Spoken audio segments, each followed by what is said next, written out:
सर्वांगीण, सर्वस्पर्शी आणि सर्वसमावेशी विकासाचं धोरण ठेवत देशातील गरीब, महिला, युवा आणि अन्नदाता अर्थातच शेतकरी या 4 जातींच्या प्रगतीसाठी आम्ही कटिबद्ध आहोत, असं म्हणत अर्थमंत्री निर्मला सीतारमण यांनी आज सरकारचा अंतरिम अर्थसंकल्प सादर केला।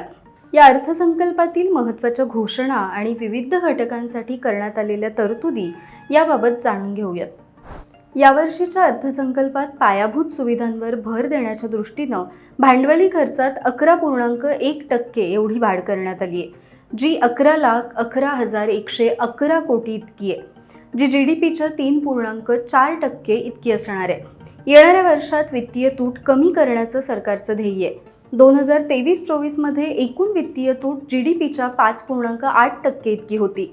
2024-25 मध्ये ती 5.1% पर्यंत घटवण्यासाठी सरकार प्रयत्नशील राहणार आहे।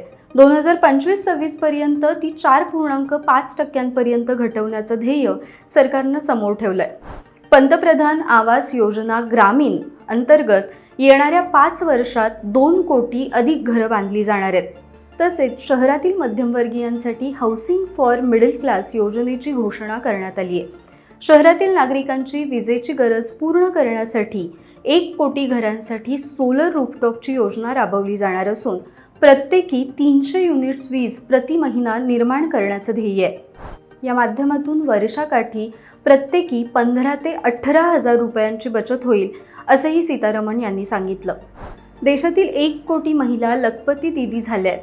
येणाऱ्या आर्थिक वर्षात हे टार्गेट 2 वरून 3 कोटींपर्यंत वाढवण्यात आलंय। जास्तीत जास्त महिलांना सरकारच्या योजनांच्या माध्यमातून सक्षम बनवण्यासाठी सरकार प्रयत्नशील राहणार आहे। याशिवाय बिहार, झारखंड, छत्तीसगड, ओरिसा आणि पश्चिम बंगाल या राज्यांना विकास इंजिनशी जोडणार असल्याचं त्या म्हणाल्या।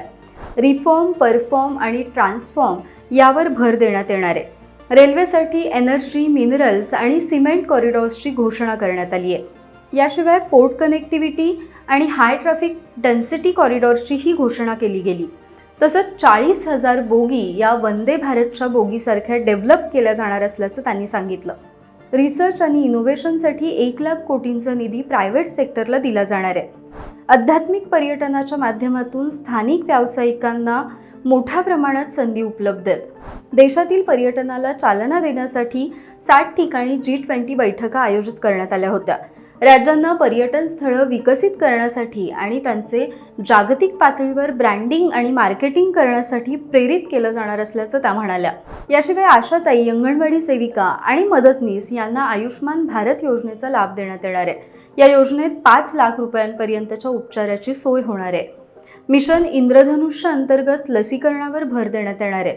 गर्भाशयाचा कॅन्सर रोखण्यासाठी 9 ते 14 वयोगटातील मुलींचं लसीकरण सुद्धा केलं जाणार आहे।